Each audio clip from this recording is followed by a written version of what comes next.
My sister-in-law is about to deliver a speech in French. She hasn't had the same privileged upbringing as us, so please, let's be patient with her, I requested, feeling the anticipation build in the room. All eyes turned to the groom, who appeared visibly flustered. I switched on the mic, hoping to ease his nerves. Congratulations on your marriage. Now, without further ado, let me proceed with my speech. I began as the room fell silent. Out of the corner of my eye, I caught a fleeting glimpse of Emily's faint smile.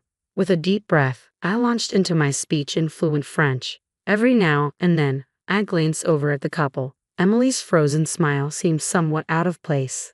As I worked in the fields, I spotted fresh rabbit tracks in the neighboring cornfield for the first time this year. Pausing my work, I locked eyes with a rabbit and its baby, the mother feeding on grass with its tiny offspring. It was truly heartwarming. "Oh, how cute. It's that time of year already, isn't it?" I exclaimed. I introduced myself as Sarah, currently 30 years old, planting corn in a carefully prepared field.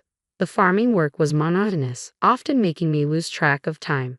As evening approached, I decided to call it a day, exchanging nods with a familiar farmer also preparing to head home. Living off a mix of farming and part-time jobs started when my parents were killed in an accident during my middle school years, leaving me and my younger brother, Jason, in the care of our maternal grandparents. Despite their kindness, our grandmother's frailty and frequent illness added strain to our lives. Our grandfather, though brave and supportive, seemed worn out from shouldering responsibilities. With our grandmother's uncertain health, I chose not to pursue high school, instead working to support Jason's education. He eventually secured a spot at Harvard University, and I attended his college orientation, filled with tears of relief. Years passed, and our grandparents retired, prioritizing each other's care. Today, after work, I plan to visit them, knowing how precious these moments were, especially for Jason, who rarely had the chance to see them due to his job. As I parked my car and opened the slightly old door, the darkness enveloped me, signaling the end of another day's labor. "Welcome home, Sarah," echoed through the house as I stepped inside. "Hey, Sarah's back," I heard from the back, followed by the sound of quiet footsteps. "Sarah, you look well. You haven't had dinner yet, right? It's ready. Why don't you join us?" "It's been a while," said my grandparents in unison, their warmth enveloping me. "I'm hungry," I admitted, and both of them welcomed me with smiles. Though I'd been away from this house for many years, the comfort of my childhood home was irreplaceable. As we sat down to dinner, catching up and making small talk, the phone rang. "Who could it be at this hour?" "Should I get it?" I asked. "No, it's fine, Sarah. Just sit down and eat your dinner," insisted my grandmother as she answered the phone. "How? Oh, it's been a while, hasn't it?" "I'm fine. How about you?" "Oh, really? Congratulations, that's great. But wait, let me get Grandpa on the phone." I immediately sensed it was Jason on the other end of the line. The phone was passed to my grandfather, who also seemed to enjoy the conversation. "Sarah, you should also talk to him," my grandmother urged. "It's okay. I can talk to Jason anytime," I replied, but my grandfather insisted, handing me the phone with a happy look on his face. Surprised by Jason's voice, louder and more energetic than I'd expected, I gasped a bit. "Long time no see, Jason." "I'm good. You startled me with your loud voice, but I'm glad you sound well." "Hey, what am I, chopped liver?" Jason joked. "Grandpa and Grandma just have poor hearing." I couldn't help but smile and chuckle. "That's so like you, Jason. So you occasionally call like this, huh?" "No, it's been a while since I last called. I had something to tell you," Jason explained. "Something to tell?" "Yeah, I've already told Grandpa and Grandma, but I'm headed overseas for work." "What? That's amazing. So they chose you, Jason," I exclaimed. "Well, it's not that big of a deal, but you know, it's all thanks to you, sis." "Thank you," Jason replied gratefully. "What do you mean? It's all because you worked hard, Jason." "So, was this call to tell me you won't be able to return home for a while?" I asked. "There's one more thing, actually. I'm getting married at the same time, too," Jason revealed. "Really? Congratulations. I'm so happy for you," I exclaimed. I really wanted to introduce her to you sooner, but I've been too busy with work these past few years. That's why I had to tell you on the phone like this. "That's all right. Being busy is a good thing," I assured him. "Thanks, sis. So, my assignment is in Paris. I'll be living there for the foreseeable future. We're thinking of holding the wedding there. So, come over with Grandpa and Grandma. I'll cover the travel expenses, of course. Paris. When I glanced at my grandparents, they were beaming, perhaps thrilled for Jason. But a wave of worry washed over me. Taking the elderly couple on such a trip might be too much for them. Jason, I mean, I'd love to go, but taking these two. I trailed off, my concern evident. I know it would be bad if something happened. I wanted them there for the special moment. Oh, then I'll come over before the wedding. When's your next day off, sis? Jason inquired. I have tomorrow off, but after that, I replied. Got it. Then I'll bring her over tomorrow. Let Grandpa and Grandma know. What? Wait, that's pretty short notice, Jason noted.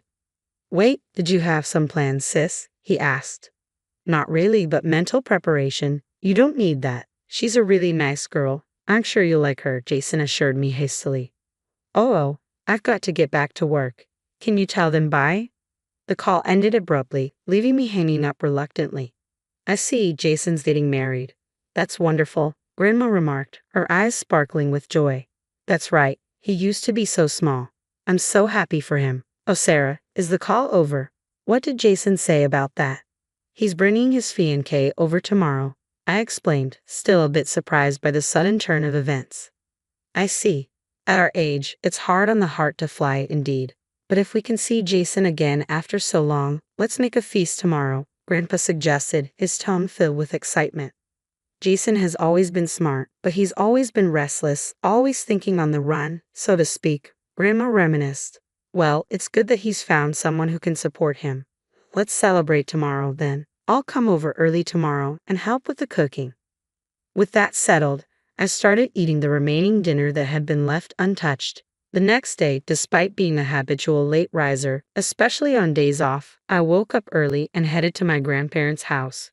Despite it only being midday, they were already busy preparing for the visitors. As evening arrived, the sound of the sliding door opening echoed through the house. I stepped into the house, greeted by Jason's vibrant voice, followed by a softer, reserved one. Hello there, I heard as I approached. There stood my brother, whom I hadn't seen in a while, alongside a lovely lady. Ah, sis, long time no see. Let me introduce you to the woman I'm going to marry. I'm Emily. Nice to meet you, she said with a warm smile.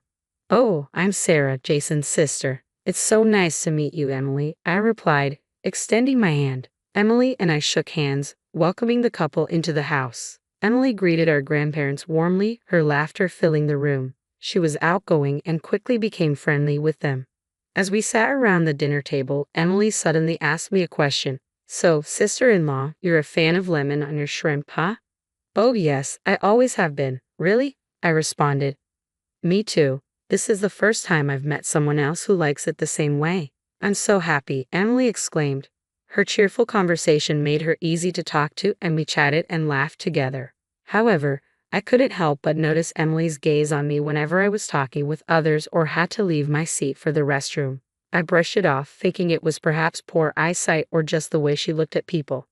Today wasn't the day to worry about it. We were here to celebrate Jason's upcoming marriage. The conversation shifted to Jason's future Southeast assignment, and from there, I learned that Emily had lived in Paris during her junior high school years. That should make adjusting to life there and any culture shocks easier, right? I asked. Yes, indeed. The city might look a bit different now, but I think I can manage living in Paris. Plus, I'm really happy to have the wedding in my second hometown, Emily replied with a smile. All of this, including Jason's overseas assignment and meeting Emily, filled me with a sense of joy and anticipation for the future. I owe it to you, sis. It's all because you encouraged me to go to school back then. I can't thank you enough, Jason expressed gratefully, his words humbling me. But Jason kept thanking me throughout the day. Stop. Come on. Like I always tell you, it's all because you worked hard, Jason. I insisted. But sis, I wouldn't be who I am today if you hadn't done everything for me, Jason persisted. Oh, I remember now. I'd like to ask you to give a speech at the wedding, he suddenly said. Me? Well, it is your important day. If you want me to, I'll do it, I agreed. Really? That's great. Looking forward to it. Don't set the bar too high, Jason joked. Even at that moment, I felt Emily's gaze on me. However, the dinner went smoothly, and I breathed a sigh of relief. Time flew by, and before I knew it, it was the day of Jason's wedding. From the day I was asked, I have been rehearsing the carefully crafted speech for Jason's big day. As I headed to the venue, I mentally read through the speech, preparing to deliver my brother's once-in-a-lifetime speech. When we arrived at the ceremony venue, I decided to check on Jason first, heading towards the groom's waiting room. As I opened the door, I was surprised to see Jason still in his everyday clothes. "Oh, big sis, thanks for coming. Was it hot outside?" he asked. "Yeah, I was taken aback by the heat, but I'm fine. More importantly, you haven't dressed up yet. I was looking forward to seeing you in a tuxedo," I teased. "You're too eager. We still have plenty of time," Jason reassured me. As we chatted for a bit, I heard the door open. Turning around, I saw Emily, the bride, standing there. I tried to greet her, but she cut me off, a knowing look in her eyes. "You made it here all by yourself, sister-in-law. I heard you didn't go to high school, so I was worried about you," she blurted out loudly, leaving me taken aback in the quiet waiting room. "Huh?" Jason stepped in front of me, confronting Emily. "Hey, what the heck? Stop it, Emily." "I was just expressing my concern. Why are you blaming me?" Emily whimpered, facing the furious Jason. I watched this unfold and promptly stepped between Jason and Emily. "Don't get mad, Jason. I'm fine. Today is an important day, right?" "If you say so, sis." Jason relented, and the situation settled down. Emily, on the verge of tears over the smallest thing, struck me as someone who always needed to be the center of attention. Throughout Jason's dating history, some of his girlfriends had been jealous of the bond between us siblings. With that experience, I maintained my composure as I observed Jason comforting Emily until her tears subsided. Intending to leave early to find my seat and rehearse my speech, I began to step away. However, just as I was about to go, Emily, who had been crying moments before, flashed me a smile. "Oh, and please do your speech in French so everyone can understand it," she said, giggling. I was left dumbfounded. "No, sis, you don't have to do that, Emily. Don't say such things," Jason chimed in quickly. At that, Emily's face crumpled as if she were about to cry again. "It's okay, Jason, I understand. I'll practice," I reassured her, trying to ease the tension. Emily cracked a small, cunning smile, but I quickly left the scene. The wedding began, and seeing Jason being showered with blessings, looking so content, made me genuinely happy. As the ceremony continued, before I knew it, it was my turn to speak. Standing nervously before the mic, I was about to start my speech when a voice echoed from a different mic. "My sister-in-law is going to give a speech in French. She hasn't been brought up in the same kind of educated environment as us, so please be patient with her." Upon hearing this, the room buzzed with anticipation. All eyes turned to the groom, who was visibly flustered. I switched on the mic, hoping to put him at ease. "Congratulations on your marriage. Now, without further ado, let me proceed with my speech," I began, as the room fell silent. Out of the corner of my eye, I caught a fleeting glimpse of Emily's faint smile, then began my speech in fluent French. Every now and then, I glanced over at the couple. Emily's frozen smile seemed somewhat out of place. "Why, how?" Recalling my past, I remembered a time when I once worked part-time in agriculture. We hosted a French man who was interning there, 5 years older than me.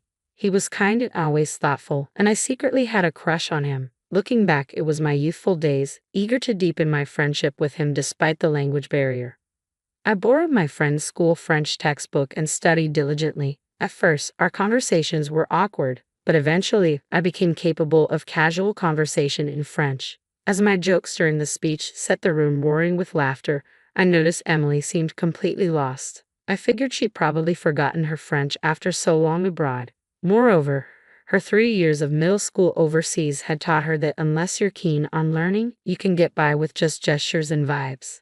Just as it's hard for a child to understand what adults talk about, it seemed unlikely Emily understood everything that was happening.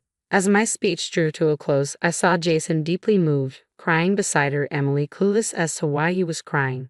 As I finished speaking, the room erupted into applause. Emily, who still had no clue what was happening, started clapping along. When I asked, "Was that okay?" in French, she fell silent, her face flushed with frustration. Seeing this, the crowd, including the guests, clapped even more. As I was returning to my seat, I heard Emily's sharp voice. "Excuse me, isn't it time for me to change into my next outfit? Why do I know the schedule better than you all? Can't you do your job? Hurry up." Perhaps she was irritated with me. Emily's tirade against the staff and her behavior towards everyone else remained terrible until the end. But somehow, the wedding concluded without a hitch. Back home in Louisiana, I showed my grandparents the wedding photos and videos, and they were thrilled. Even now, months later, they sometimes look back at them, shedding tears of joy. Meanwhile, Jason, who moved abroad, started calling more often than before, and the bond between his siblings grew stronger. According to him, many of the guests at the wedding had seen Emily's malicious behavior and arrogant attitude towards me and had grown to despise her. Emily's reputation, built up over the years, took a nosedive, and her friends began to drift away. Then, Emily started blaming Jason for everything, crying, throwing tantrums, and worst of all, she started to verbally abuse Jason on a regular basis.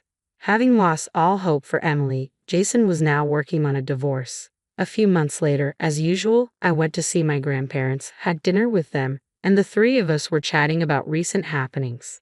Suddenly, the sound of the front door opening resonated, followed by, "I'm home." I quickly ran to the door. "What? Jason, why are you not in Paris?" I exclaimed. "Oh, sis, you're here too. Perfect timing. And seriously, even if this place is in the middle of nowhere, you should keep the doors locked," Jason replied. "Oh, Jason, welcome back. Paris? Are you done over there?" I asked. "No, I'm still living in Paris, but I had a business trip to New Orleans, so I decided to swing by." "Oh, that smells good. I'm hungry," Jason said. "Well then, come over here and eat, Jason. Guess what? Jason's back." Seeing Jason for the first time in a while, my grandparents were happy, their voices naturally rising, and they surrounded the hungry Jason with flying conversations. Amidst all this, I was worried about this think of the run type of Jason. "Jason, it's totally fine that you suddenly came back, but are you okay with your own family matters?" I asked, my voice somewhat loud. Startled by my voice, Jason flinched but immediately turned towards me, straightening his posture a bit. "About that, actually, the divorce has been finalized, so I wanted to tell you that in person. I'm really sorry for causing you distress. You've always been there for me, and I didn't mean for this to hurt you. I'm sorry." Jason apologized sincerely. "Well, if that's the case, you don't have to be so formal about it. It's all in the past now," I reassured him. "No, but I hurt you too, sis. I'm really sorry," Jason insisted, his voice on the brink of tears. After that, Jason insisted that he was fully responsible for making me feel bad. With tears welling up in his eyes, he muttered, "You're really the best, sis."